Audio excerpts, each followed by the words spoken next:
देखा कितना सुंदर गीत बजा दी हम लोग। कौना बगिया के खिलल कली लागलू,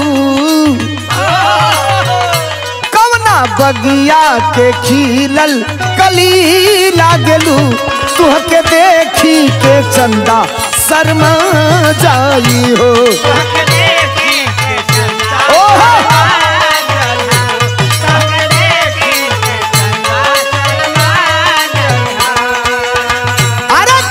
बगिया के खिलल कली लागलू, तुहके देखी के चंदा शर्मा जाई हो।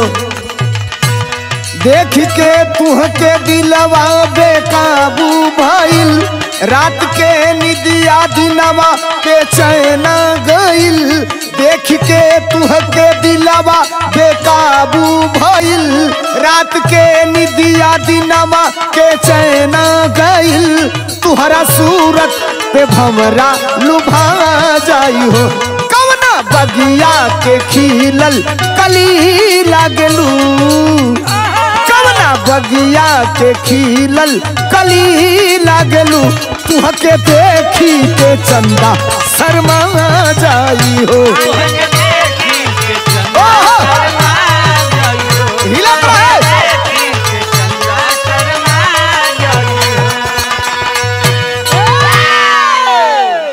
बंधुओं, फिर एक नई विरहा जो मैं आपके बीच में रखने जा रहा हूं। ये गाने का सिर्फ एक ही मतलब है कि आज के 25 साल 50 साल पहले भारतवर्ष में जिसे आर्यावर्त भी कहा जाता था, जिसे इंडिया इज गोल्डन वर्ल्ड कहा जाता, जहां सभ्यता संस्कृति और भारत की सनातनी प्रथा कायम थी, आज इसी देश में, आज इसी राम राज्य में हो क्या रहा है। एक नई विरहा आपके बीच में पेश है। ताजी घटना है जिसने दुनिया को झकझोर के रख दिया है। इसके पहले आपने तमाम विरहा सुना, एक जो ये विरहा आपके बीच में रख रहा हूं, गया कवि के कलम की एक सच्चाई है।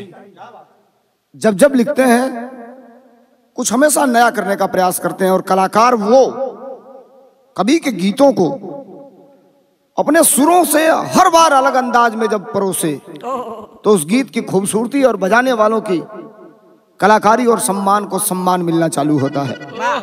सुनिए विरहा कैसा है भूमिका में मास्टर।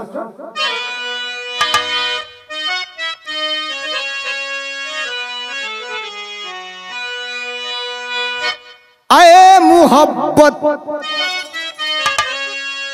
बता तेरी परिभाषा क्या, गंगा जमुना लिखूं या कहूं उर्वशी, वफा बेवफा तेरे पहलू हैं दो,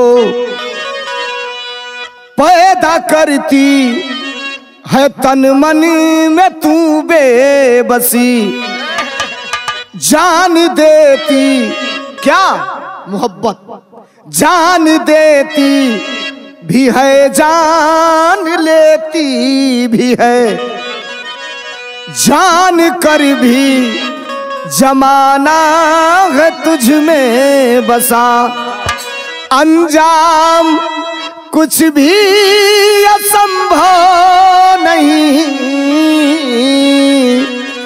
सोलंकी गया है मोहब्बत नशा।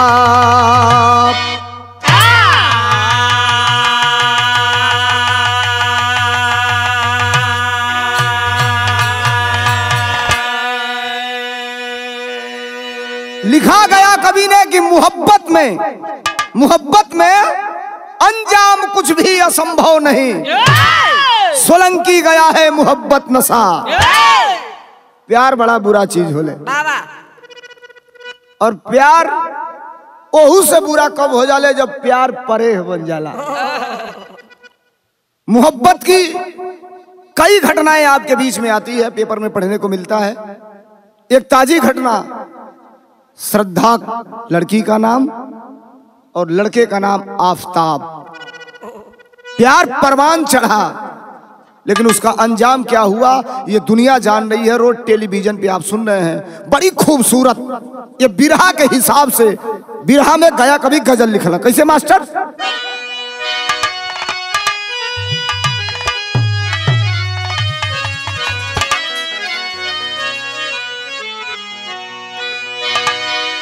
गजल है, शीशा टूटे शीशा टूटे गुल मच जाए, शीशा टूटे गुल मच जाए, शीशा टूटे गुल मच जाए, शीशा टूटे गुल मच जाए। दिल टूटे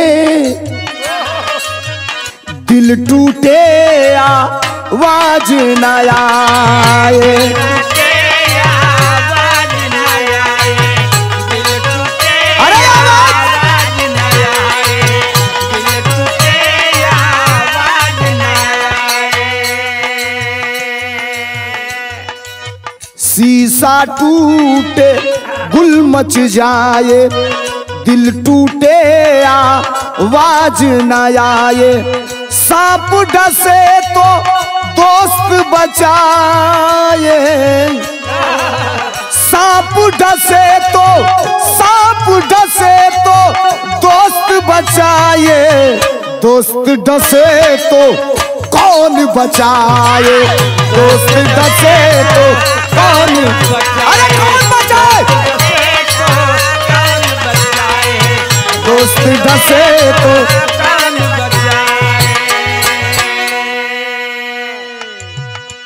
बिरहा में मोहब्बत करने वालों के लिए कवि ने बड़ी एनर्जेटिक लाइन लिखा है, और एनर्जेटिक नहीं यह फैंटास्टिक लाइन है। मोहब्बत करने वालों सुनो मोहब्बत, सुनो मोहब्बत करने वालों,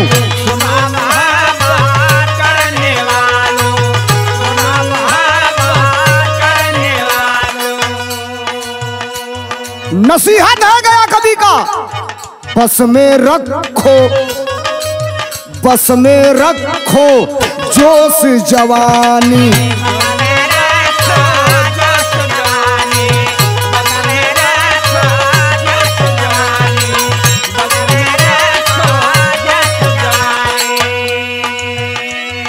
अगर मोहब्बत करते हो तो इस लाइन को सुनना। दुनिया में हर मोहब्बत करने वालों के लिए ये लाइन है, सुनो मोहब्बत करने वालों, बस में रखो जोश जवानी, भेष बदल के लाखों मिलेंगे,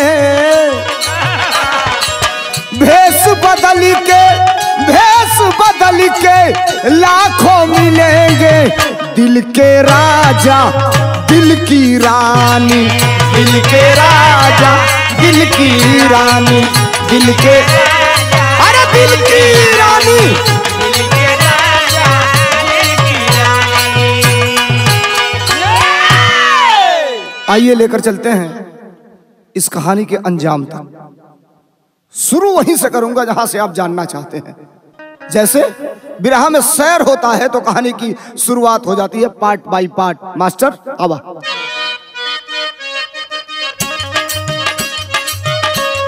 बहुत खूब। जमाना या छूता ना प्यार के परवानों से, लेखनी पूछती है इश्क के दीवानों से।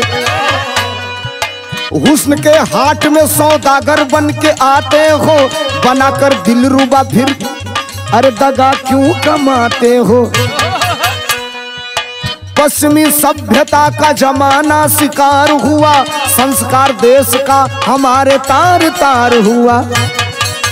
बनासकांठा गुजरात की हसीना से हो गया प्यार आफताब को नगीना से।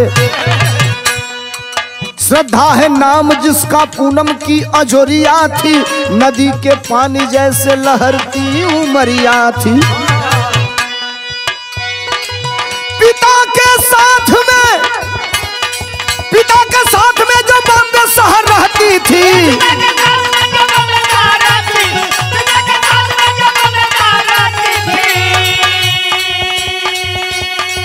पिता के साथ में जो बॉम्बे शहर रहती थी, लाख समझाए मगर प्रेमी ऊपर मरती थी।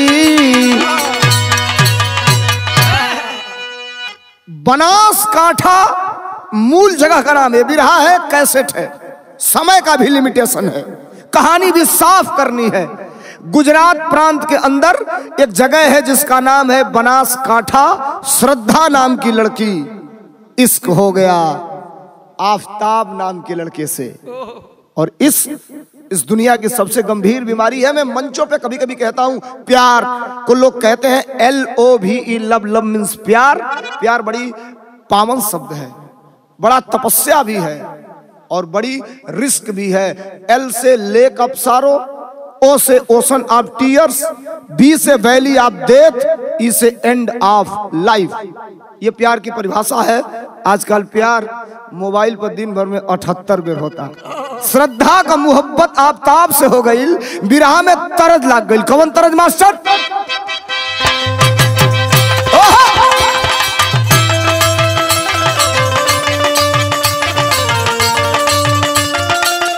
क्या बात!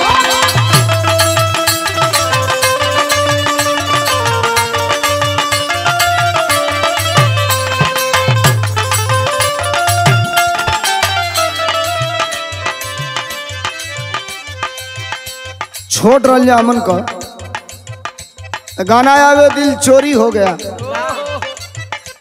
चोरी तो भइल, लेकिन केहू का दिल केहू के दिल में चोरी हो गई।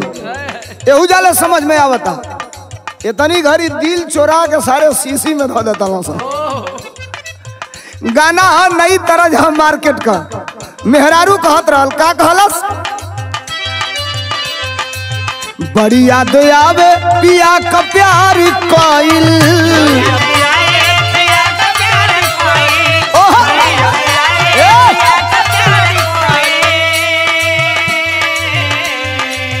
रतिया तो रतिया, रतिया तो रतिया पहाड़ दिन भाई।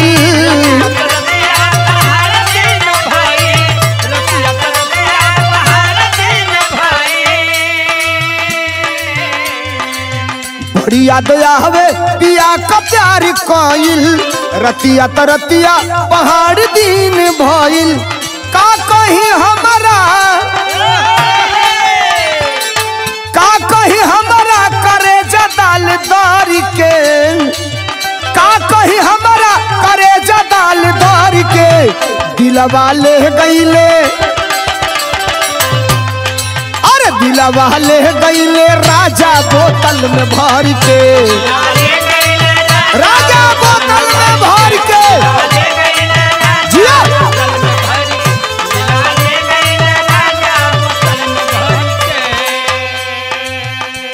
बिरहा में कभी लिखला जवानी बड़ा बाउर चीज है। हमार बिरहिया भाई कहला लोग जब जवानी आवेले तो चोखरत आवेले। सुना, तन में बजावे जब जवानी घून घुनवा,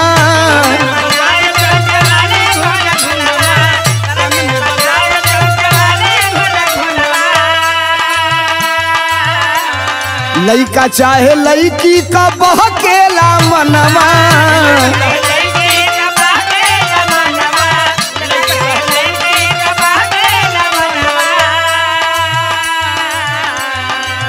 तन में बजावे जवानी घून घुनावा, लइका चाहे लइकी कबह के लमनावा। प्यार वाला गीत गावे प्रेमी के संग में,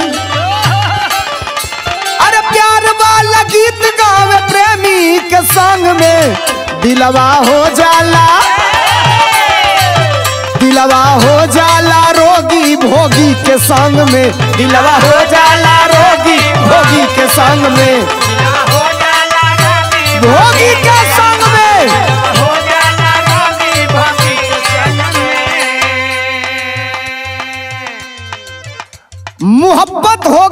श्रद्धा नाम के लड़की को आफताब से डिटेल आप जानते हैं। खबर जब इसकी श्रद्धा के माँ बाप को पता चली, पर पटीदार के पता चलल, भाई बंधु के पता चलल, तो ये जमाना का सबसे बरियार बोझा ये देश को हम बताइला कम लोग बता पाएंगे। अगर किसान है, खेती करता है, सामान्य आदमी है, किसानी खेती करे वाला आदमी के परिवार में कपार का सबसे बरियार बोझा होला खेत में खड़ा गन्ना या घर में जवान बेटी। लोग चाहेला गन्ना कटा के कांटा पतौला जाई, पर्ची 2-4-6 महीना बाद भजी तक काम चल जाई। बिटिया घर में है, उचित समय पर उचित घर बर देख के शादी ब्याह हो जाई तो कपार का बोझा हल्लुक हो जाई। लेकिन इतनी घड़ी अब जमाने में बदल गई बा। लड़का पैदा कर दो, बेटा पैदा कर दो, बेटी पैदा कर दो। कुछ ऐसे भी नालायक बेटा और बेटी हैं जिनका शादी ब्याह करने का अधिकार आपको नहीं है, और वो अधिकार छीन कौन रहा है? वो स्वयं छीन रहे हैं। सुना, अरे मनली ना बेटी माई बाबू के बतिया,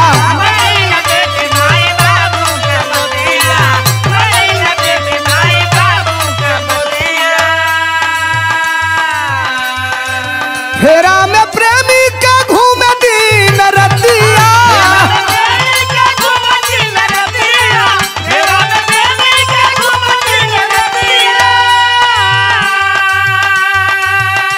अरे मोहब्बत के अपने बसवली आंग आंग में, मोहब्बत के अपने बसवली आंग आंग में, दिलवा हो जाला,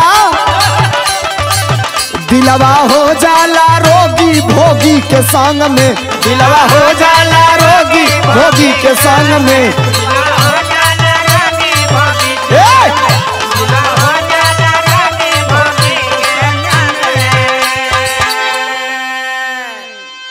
ए भैया, दिलवा हो जाला रोगी भोगी के संग में। मोहब्बत में दो चीज होले, एक तो हवस होती है, उसे कतई आप मोहब्बत नहीं कर सकते। सामने वाले के अंदर केवल एक अभिलाषा रहती है, मीठ मीठ बतियाई, चॉकलेट चुसाई, जाल में फंसाई, मतलब निकाल ली। अंजाम का हो अगर कोनो गारंटी नहीं खे, लेकिन सामने वाला समझ नहीं पाता है। मोहब्बत तो ये होनी चाहिए, साथ जिएंगे साथ मरेंगे हम तुम दोनों लैला। ये मोहब्बत की परिभाषा है। साथ जीने और मरने की कसम खाने वाले ही मोहब्बत की असली परिभाषा को दर्शाते हैं। विरह में श्रद्धा को आफताब से मोहब्बत हो गई बा।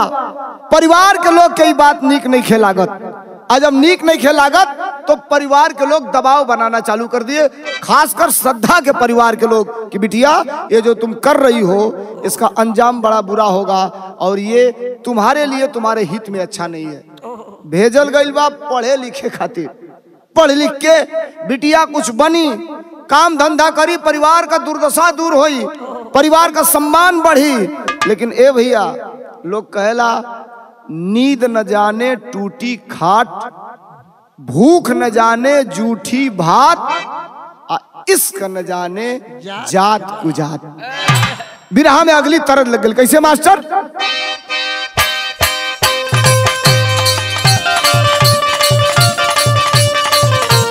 बहुत खूब।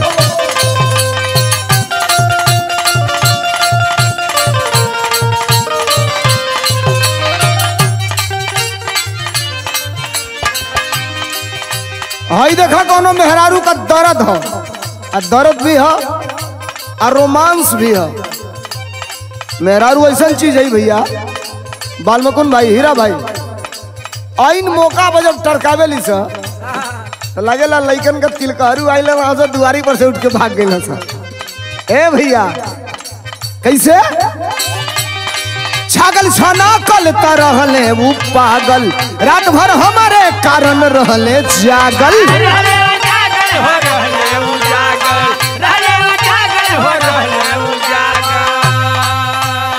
और कातिल हमार देखी अखिया के कजरा, कहले कि धनिया हो सकी जा तू पजरा।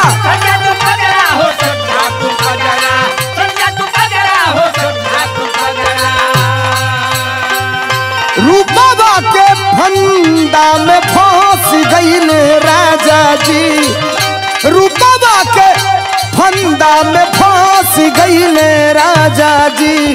असमरनी मुसुकी, असमरनी मुसुकी तरस गईले राजा जी। असमरनी, अरे तरस गईले असमरनी मुसुकी।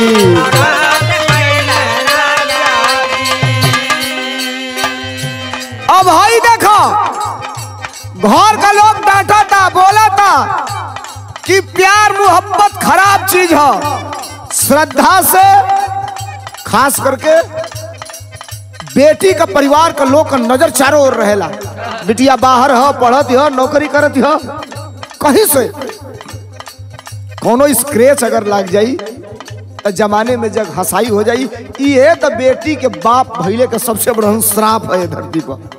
हालांकि बेटिया साक्षात लक्ष्मी है, बेटियां साक्षात दुर्गा है, बेटियां साक्षात, अगर आपको पत्नी चाहिए तो बेटी चाहिए, मां चाहिए तो बेटी चाहिए, बहन चाहिए तो बेटी चाहिए, भौजाई चाहिए तो बेटी चाहिए। लेकिन बेटियों को किस निगाह से आज के जमाने में देखा जा रहा है, ये असली राम राज है। तनी सुनल जाओ, बिरहा में लिखल गया का मास्टर। होकर के दोनों जवानी में पागल, छाए के दूजे पे बन कर के बादल, बन करके बादल हो, बन करके बादल, बन करके बादल हो, बन करके बादल। भाड़ा कधार लिए बूझे न खतरा, पपिहा सेवाती से बनल बजतरा। बनल बजतरा हो, बनल बजतरा, बनल बजतरा हो, बनल बजतरा। खुदा के कसम खाया धाई के कालैया हो, खुदा के कसम खाया धाई के कालैया हो। हम बानी नैया, हम बानी नैया के तोहरे खेवैया हो। हम बानी नैया के तोहरे खेवैया हो, हम बानी नैया के तोहरे खेवैया हो। प्यार में कुछ अड़चन आनी चालू हो गई, और जब अड़चन आनी चालू हो गई दोनों घर छोड़ करके फरार होते हैं। और जब फरार होते हैं तो एक बात मैं बताऊं आपको, जब तक बेटा हो या बेटी हो, मां बाप के सानिध्य में है, तो जूता सीने वाला अगर बाप होगा, रिक्शा चलाने वाला अगर बाप होगा, अगर 100 रुपया ही दिन भर कमाता होगा, तो उसके भी मन की ये इच्छा होती होगी कि मेरा बेटा या मेरी बेटी अच्छा खाए, अच्छा पहने, अपने सामर्थ्य के अनुसार अपने बेटा बेटी के परवरिश में कहीं कमी नहीं छोड़ता होगा, बशर्ते जिसनी हैसियत है। हर माई बाप चाहेला हमारे बेटा अब बेटी का पेट भरे, बढ़िया कपड़ा पहरे, लेकिन जब आपके आंखों से पानी खत्म हो जाएगा, आपके कलेजे के अंदर से शर्म हया खत्म हो जाएगी, तो आपको न अपने परिवार का परवाह होगा, न समाज की चिंता होगी, न अपने जात बिरादरी की चिंता होगी। भग गए दोनों घर से और आए कहां, करने क्या लगे। काल से निटर परी करे, काल से निटर परी करे, साथ में नौकरिया।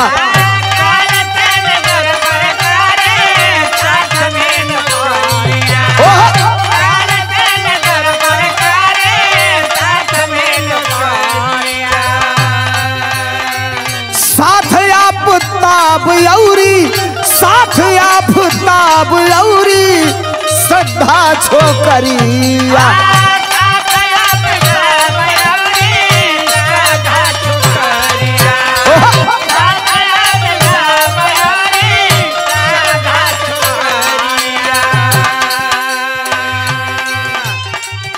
डूबल चाहे अब तो देख प्यार के तारैया हो, डूबल चाहे अब तो देख प्यार के तरैया हो, हम तुहरे नैया कहाई सहैया हो, हम तुहरे नैया हाँ भाई अरे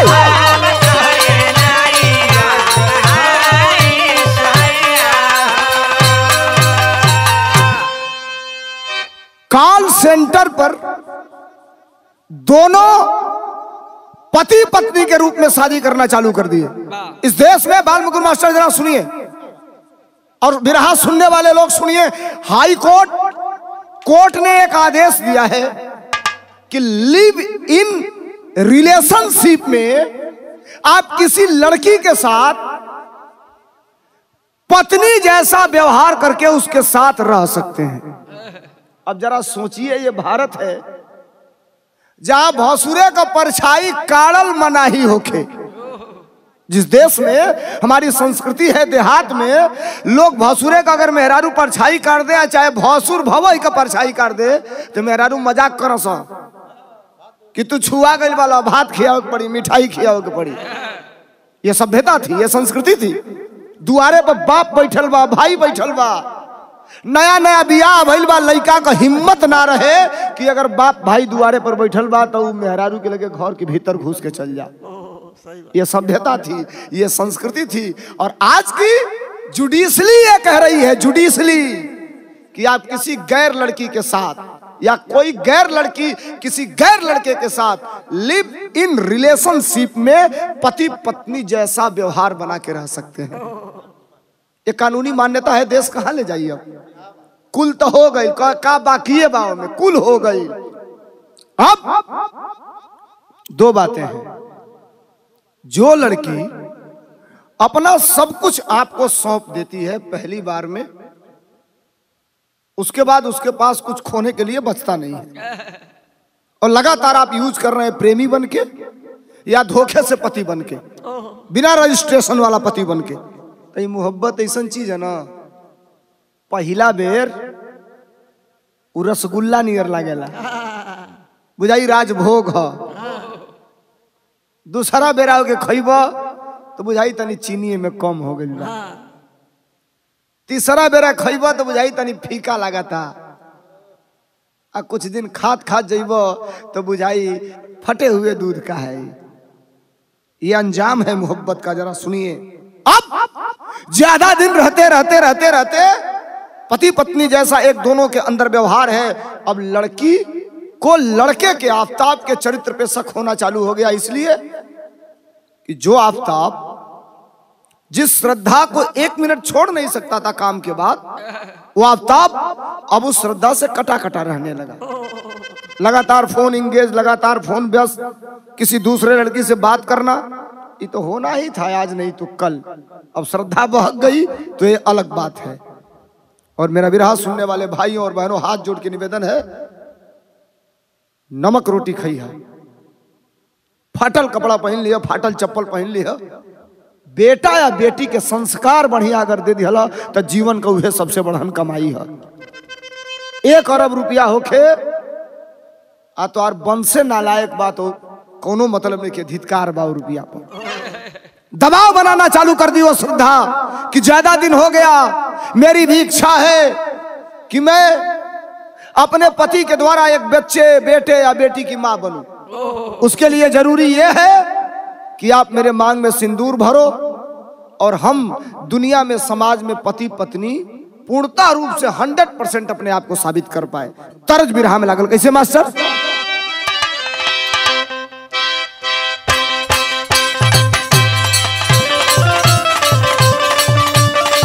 ओहो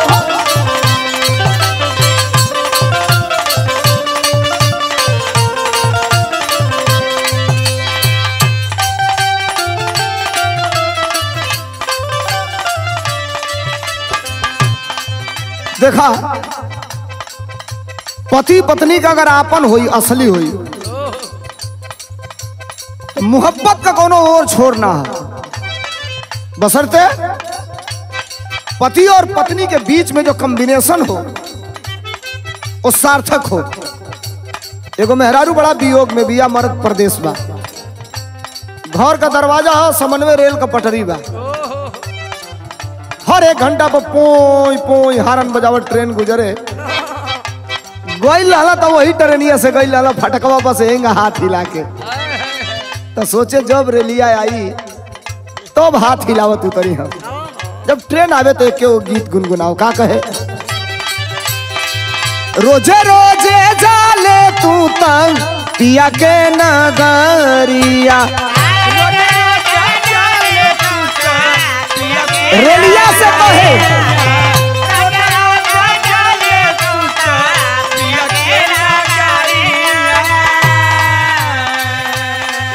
कहियो ना आवे तोरा संग मोर सवारिया,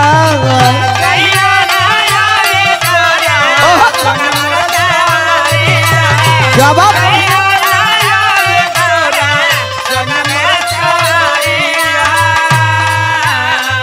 रोजे रोजे जाले तू तंग पिया के नगरिया, कहियो ना आवे तोरा संग मोर सावरिया, नहीं आवे उनु कर संगने सिरे, नहीं आवे उनु कर संगने सिरे, हमारा के वही देश ले चलते रेलिया रे, या वह बसला जवना देश रे, ले चलते रेलिया रे, या वह बसला जवना देश रे,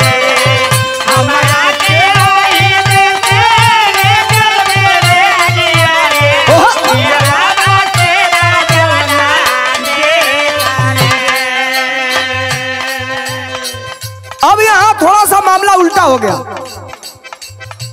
श्रद्धा आप पर दबाव बनाना चालू कर दी,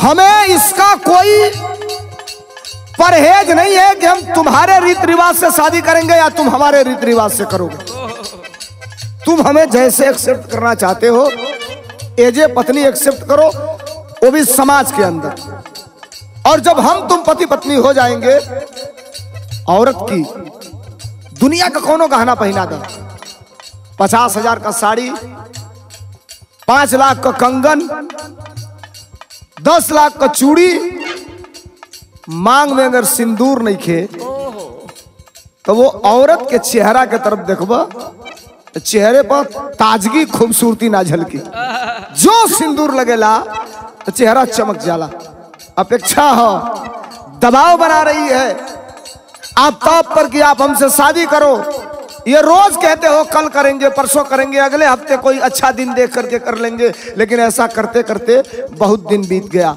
अंजाम का निकलल, रोजे रोजे करेला तू एक ही बहाना,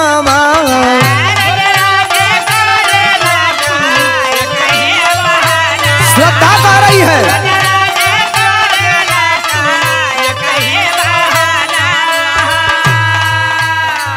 कहिया ले देबा हमके सेनुरा कंगनवा,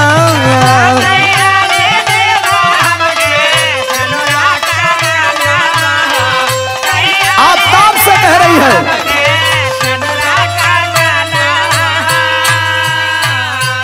रोजे रोजे करेला तू एक ही बहाना, कहिया ले देबा हमके सेनुरा कंगनवा, हमारो छोड़ा वाला माई बाप हो, हमारो छोड़ा वाला माई बाप हो, करबना शादी आदि भेजब हम जेलिया हो, करबना शादी आदि भेजब हम जेलिया हो, बने वाला बाला तू तो बाप हो, करबना शादी आदि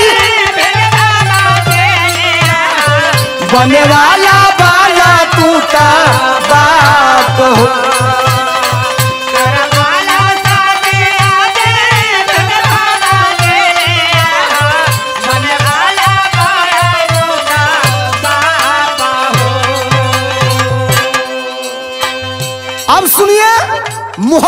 ऐसी चीज का नाम है जो बड़ी मीठा है।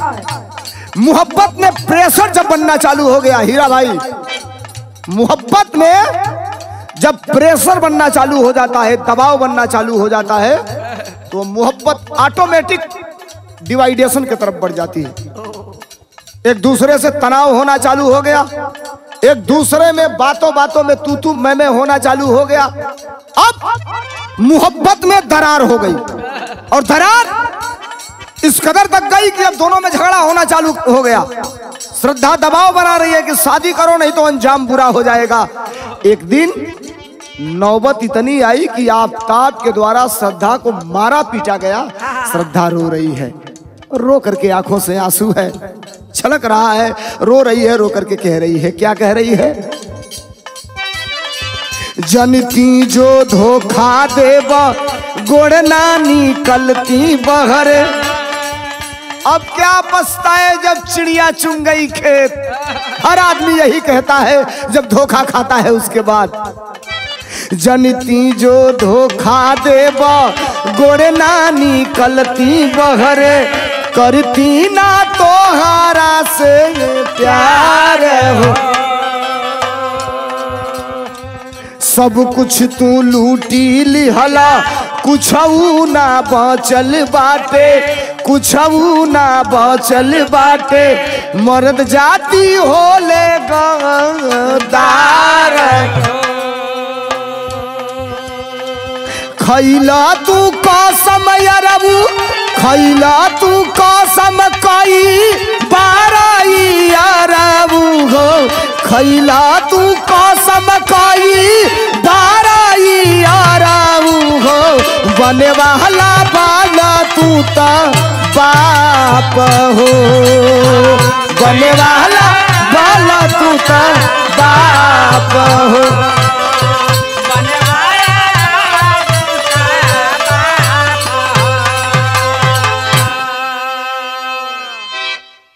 प्यार में व्यक्ति को झटका जब लगता है कि जब बहुत बड़ा बड़ा लंबा सपना होता है, और जब सपना टूटता है तो इंसान कई टुकड़ों में स्वयं विभाजित हो जाता है।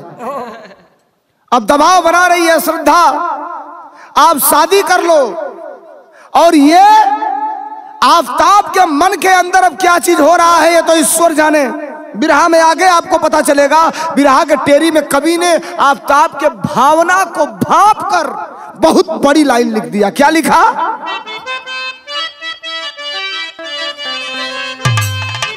प्रीतिया प्यासी खून की हुई। देखिए लिखने वाले की कारीगरी।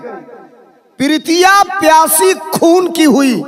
ये अटैक है, ये वार है, और ये AK-47 की गोली है उस आशिक के कलेजे के अंदर जाने के लिए।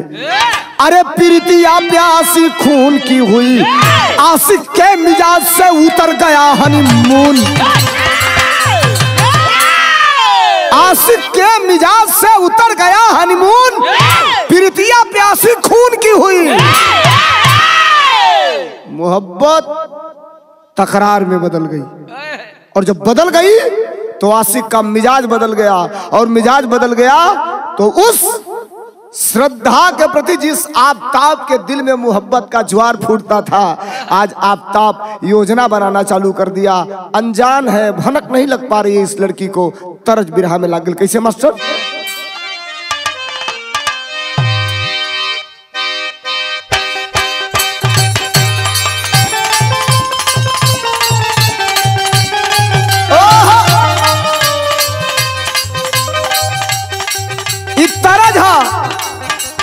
बिरहवे से रिलेटेड तरज हो गई। कोनो मेहरारू का मर्द बेवफा निकल गई। मेहरारू रात का अंधियारे में एक दिन चोरी चोरी मर्दे के घर से निकलत कड़ाई पकड़ लेलस। पकड़ के कहलस का हो? अब ये रह गई। मेहरारू कहले रहल, का कहलस? अरे जाए पिया जवानी हमर जराइए कैलाना।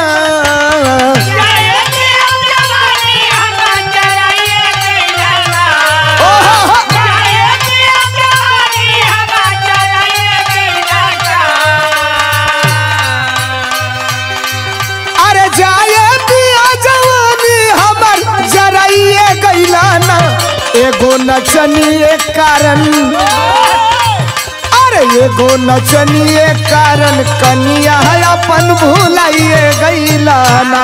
एगो नचनिए कारण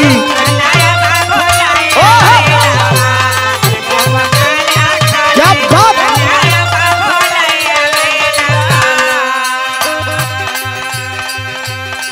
ए भैया तनी हाय सुना, जौन आफ्ताब जौने श्रद्धा के सामने बैठे तो कहे तुम देवी हो, दुनिया की सबसे खूबसूरत औरत हो, तुम मेरी मोहब्बत हो, तुम मेरा प्यार हो। आज वही आफ्ताब के उस श्रद्धा लागत कैसन बा। अरे आफ्ताब के आज छोकरिया, अरे आफ्ताब के आज छोकरिया खट्टी लागले।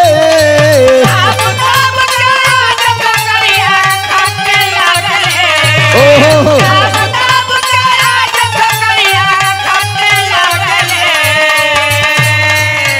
आफ्ताब के आज छोकरिया खट्टी लागले।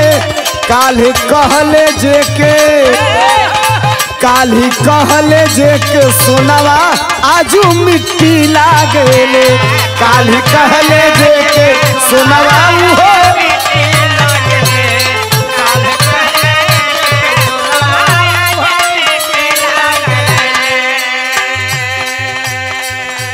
योजना बनाता है, ये लड़की सरदर्द हो गई है और अब इसको झेलना बड़ा मुश्किल है। उधर मोहब्बत बरकरार है, इधर मोहब्बत का तिरस्कार है। और 14 मई को आफ्ताब दुनिया का सबसे बड़ा जघन्य अपराध कर दिया, जिस अपराध की सजा भारत के जुडिशरी में, भारत के संविधान में केवल सिर्फ और सिर्फ सजाए मौत है। किया क्या?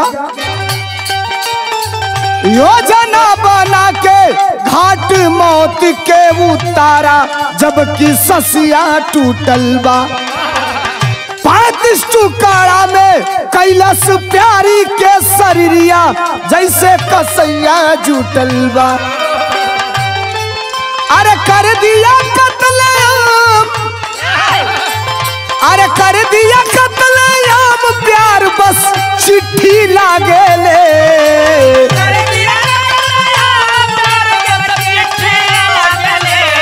उतार दिया मौत के घाट।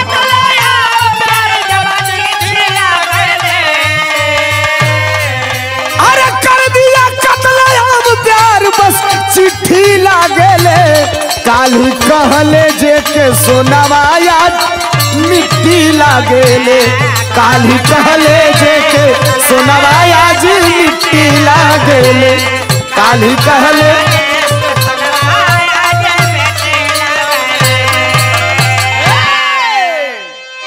14 मई की वो भयानक रात, या तो श्रद्धा सो रही होगी,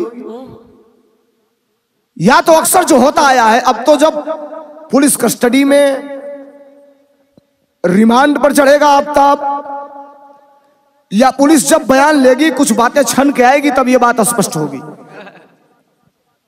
या तो श्रद्धा नींद में होगी, या उसे नींद की गोली खिला दी गई होगी।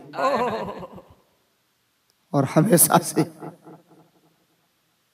जो प्यार करने वालों का अंजाम होता आया है, अक्सर यही देखा गया है।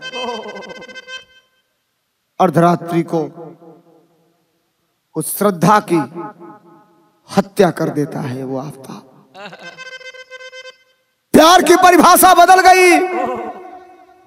प्यार जिस अल्फाबेट शब्दों में लिखा गया, उस शब्द भी कांप गए जब आफ्ताब ने हत्या करने के बाद 35 टुकड़ों में उस श्रद्धा के लाश को विभाजित कर दिया।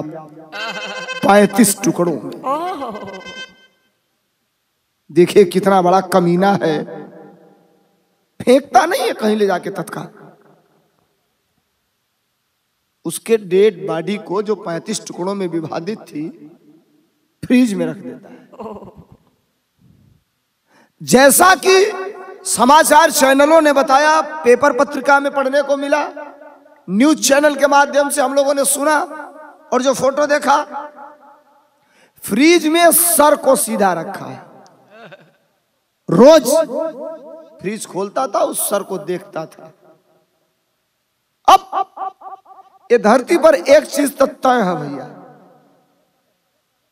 दुनिया का कितनो बढ़न तू आदमी होगा, चाहे कितनो रसूखदार होगा, कितनो बढ़न आदमी होगा, जे कही के चल गई, ले लिख के चल गई, वो सही लिखल कि 3 छिपाए ना छिपे, चोरी हत्या पाप। अंजाम एक न एक दिन बुरा होगा ही इसका, और रिजल्ट सामने आएगा ही। बिरहा में पोहपट लगल, इधर किसी को भनक तक नहीं है, दुर्गंध न आए, ये जानकारी मिली, इसकी महक न जाए, इसके लिए रोज 1-1 मुट्ठा 2-2 मुट्ठा सेंटेड अगरबत्तियां जलाता था। वो आपका कलंकित कर दिया उस प्यार को। क्या उदाहरण दिया है उसने प्यार करने का। और वो आत्मा भी भटक रही होगी और सोच रही होगी कि माँ बाप के बात को न मान करके हमने जिंदगी में बहुत बड़ी गलती की थी। बिरहा में पोहपट लगल कैसे मास्टर? अरे 3 छुपाए ना छुपे, जहानवा दुनिया जानेला। अरे 3 छुपाए ना छुपे, जहानवा दुनिया जानेला। आदमी लाख लगा लेवे, जतनवा दुनिया जानेला।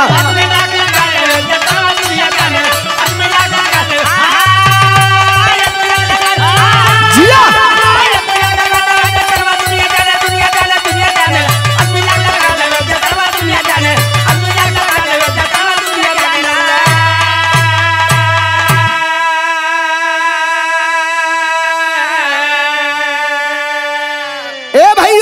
सही है का मास्टर? चोरी हत्या पाप हो के, अरे रहता उजागर हो, ढक लेवे धरती पर ऐसन, अरे बनल ना कोई चादर हो। अरे बुझ के रहेगा, अरे पाप के दिया नवा दुनिया जानेला। हो के रही है सत्य के, अरे बिहानवा दुनिया जानेला। ये साहब बिरहा में कवि जी लिखला कि 3 छुपाए ना छुपे, जहानवा दुनिया जानेला। आदमी लाख लगा लेवे, जतनवा दुनिया जानेला। अब सुनिए, 14 मई सन 2022 को उसने श्रद्धा की हत्या कर दिया। लाश 35 टुकड़ों में विभाजित थी। मौका मिलता था तो फ्रिज में रखी हुई लाश का एक टुकड़ा लेकर के रात के अंधेरे में जाता था और जंगल में फेंक आता था। इधर श्रद्धा आफताब से मोहब्बत भले ही कर रही थी। एक बात मैं आपसे बताऊं, एकदम डिक्लियर बता रहा हूं, ओरिजिनल बता रहा हूं। अक्सर ये देखा गया है और बाद में पता चली जाता है, लड़की घर से भाग गई लड़का लेके मोहब्बत करे वाला के साथे, घर भर कब पारा गरम है, घर भर कई दिमाग बाग कब पैती, कब मुआ देती, मार देती, काट देती, कैसो बेटी घरे आवे। डर के मारे वो लड़की केहू से ना बतियाई, लेकिन मोहब्बत करने वाले आशिक के साथ भगने के बावजूद भी कहीं न कहीं आप पता लगाइएगा, महीना 2 महीना 4 महीना के बाद अगर परिवार में किसी से बात हो या ना हो, अगर उसकी माँ होगी तो जरूर उस माँ से उसकी बात होती होगी। यही सच्चाई है। और माँ जिसने 9 महीने अपने कोख में पाला पोसा पैदा किया, इतना प्रसव पीड़ा को झेली, इतना के बावजूद भी वह माँ अपने बेटी की भलाई ही चाहेगी, कभी अपने बेटी के बारे में अपशगुन नहीं सोच सकती है। माई से श्रद्धा का बात होती थी, माँ से। इधर कई दिनों से बात होना बंद हो गया। माँ ने फोन मिलाया और फोन श्रद्धा का स्विच ऑफ जाने लगा। श्रद्धा की माँ पता भी जानती थी कि किस जगह श्रद्धा दिल्ली में रहती है, कमरा नंबर कितना है, मकान मालिक कौन है, किसके साथ रह रही है, सारा श्रद्धा के माँ को पता था। अब जब श्रद्धा का फोन स्विच ऑफ जाए लागल, ये आफताब एक एक दिन 2 दिन 4 दिन आतर देके लाश के टुकड़ों को ले जाकर के जंगल में फेंकना चालू कर दिया। अब तनी बिरहा में आल्हा लगल, कहानी और खुले जाता। कैसे मास्टर?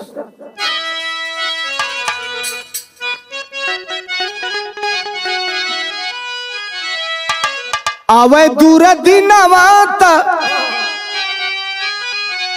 अरे मती मारी जाले भैया,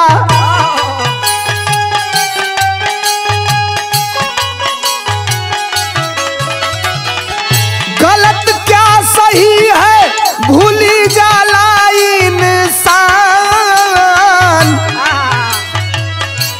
जेकरा से प्यार कैले जियरा से ज्यादा बाबू,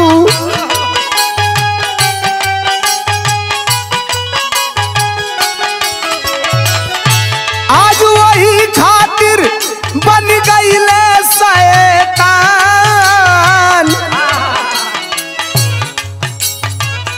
जंगल के हवाले कैले लसिया के टुकड़ा भैया,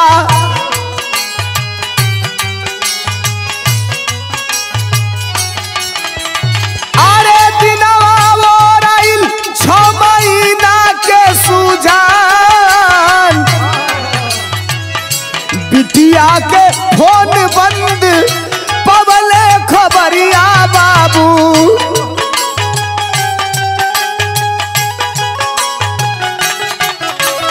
अरे सिरवा पर टूट करके गिरल सामान, भागी करके गईले फौरन दिल्ली सारिया भैया,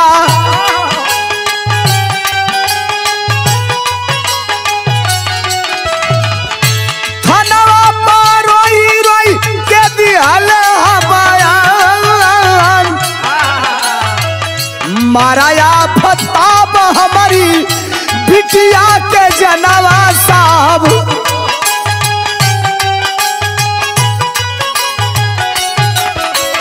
अरे पापी पकड़ाया जो ही कैले कबूलान, पुलिस वाले पकड़ लिए। श्रद्धा के पिताजी भगे भगे दिल्ली आते हैं, पुलिस में बयान देते हैं, रिपोर्ट दर्ज कराते हैं कि आफ्ताब नाम के लड़के के साथ फला जगह पे मेरी बेटी रहती थी। मोबाइल बंद जा रहा है और हमें आशंका है साहब, जैसा कि मैं जानता हूं, मेरा आत्मा कह रहा है कि आफ्ताब ने मेरी बेटी को ठिकाने लगा दिया। सर्विस लाइन पे आफ्ताब का मोबाइल लगाया गया और मुखबिरों के द्वारा पुलिस प्रशासन के हाथ में आफ्ताब आ गया। और जब आया, पहली 3rd डिग्री इस्तेमाल हुई, कबूल कर दिया कि हाँ हमने श्रद्धा को मार दिया है। हाई सबसे बरियार, सबसे खराब तो कर जब फट गई, ई कबूल कैलस। का कैलस? टुकड़ा बना के रखली फ्रिज के अंदर साहब,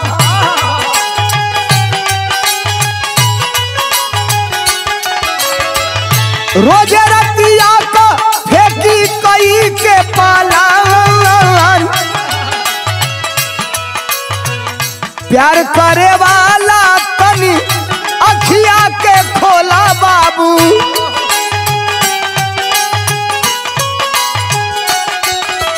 अरे हवस के चोला में छुपल वाले शैतान,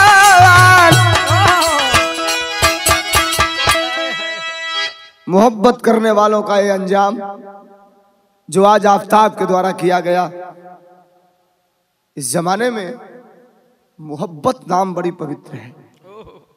बाबूजी गई हम, माई आई लही दिल्ली, नजदीकी पुलिस थाना में कंप्लेन पड़ल, आफ्ताब पर शक रहे, नाम नेट कंप्लेन पड़ा, आफ्ताब पकड़ा गया। और जब पकड़ा गया 3rd डिग्री इस्तेमाल हुई, कबूल कर लिया, हाँ हमने श्रद्धा की हत्या कर दिया है। लाश कहाँ है? डेड बॉडी कहाँ है बताओ? प्रशासन के लोग दबाव बनाते हैं। आफ्ताब कहा साहब लाश एक टुकड़े में नहीं है, 35 टुकड़ों में हमने लाशों को कर दिया है। पकड़ा कॉलर, जो सामने वर्दीधारी था, कहा जी तो करता है निकाल के रिवॉल्वर सारी गोलियां तेरे जबड़े में उतार दूं, लेकिन ये वर्दी हमको कानून में बांध करके रखी है। बताओ। लेकर के आया, फ्रीज खुलवाया गया, आधी लाश गायब थी। ए पूरी लाश नहीं है साहब, मौका पाता था रात को उठा करके एक टुकड़ा ले जा करके जंगल में फेंक देता था,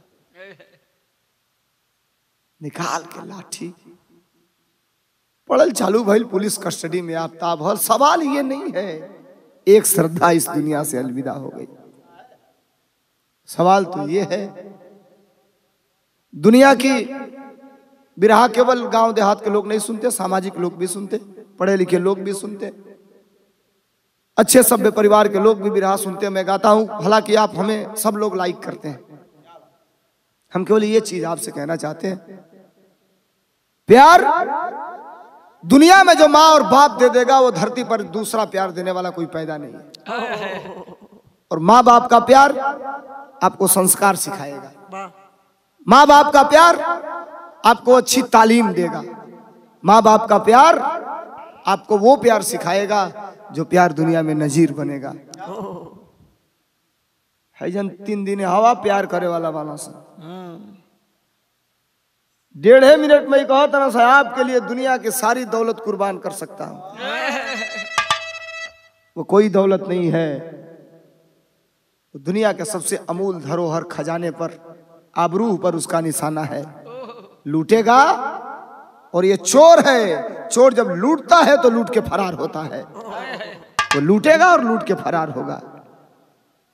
आज पुलिस कस्टडी में है, हम एज ए गायक हम जुडिशरी से मांग करते हैं, प्रशासन से मांग करते हैं, और इस देश के संविधान में रहने वाले कानून से मांग करते हैं कि ऐसे हरामजादाओं को सजाए मौत से कम कोई सजा नहीं होनी चाहिए, ताकि फिर दूसरी कोई श्रद्धा वैसे आफ्ताब के शिकार न बन पाए। बिरहा के खड़ी में कवि जी बहुत बड़ी बात लिखना, का लिखना,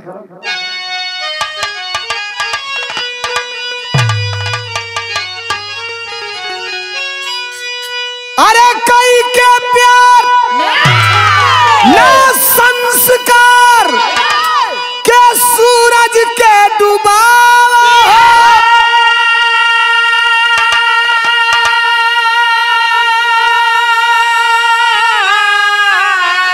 सपना माई बाप के, अरे सपना माई बाप के नया से जरा हो, सपना माई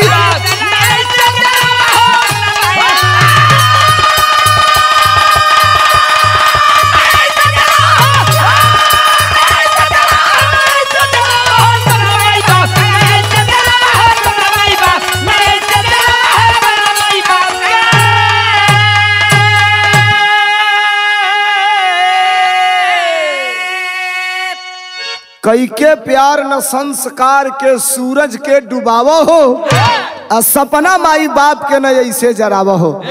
भाई देखबा ये हल्लुक आदमी ना लिखी, गया कभी अगली लाइन लिखला, का लिखला, अरे तब कयन पढ़ लोग रहे, कब का, आज से 25-50 साल पहले, पहल की पीढ़ी का, कि तब कयन पढ़ लोग रहे ज्यादा समझदार हो, अब का पढ़ल लिखल जे के कहेले गवार हो।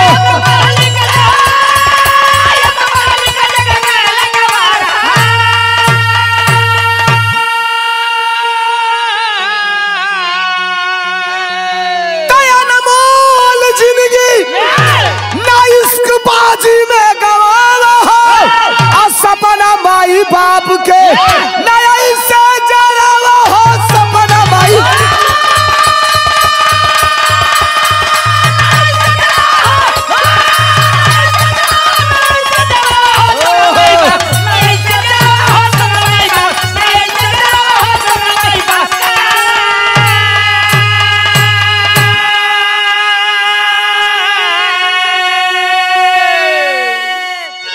सपना माई बाप के न ऐसे जरावा हो।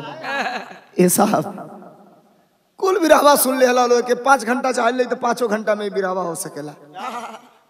कमो समय में हो सकेला मूल बात है तनी एगो और बात हमरे गया कभी लिखला बहुत बड़हन बात यही बात में कुल विरहा समाहित है मास्टर। कैली जवन श्रद्धा मनमानी अपने आप से बेटी के दर्दिया तनी पूछा वही बाप से।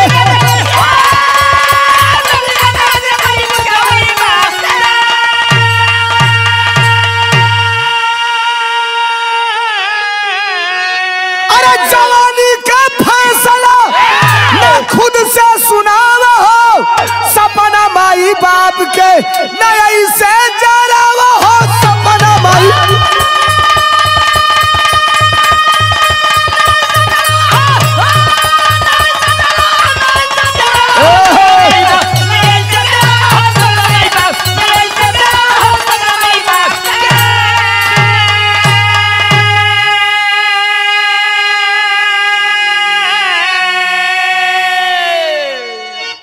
बेटी के दर्दिया तनी पूछा वही बाप से।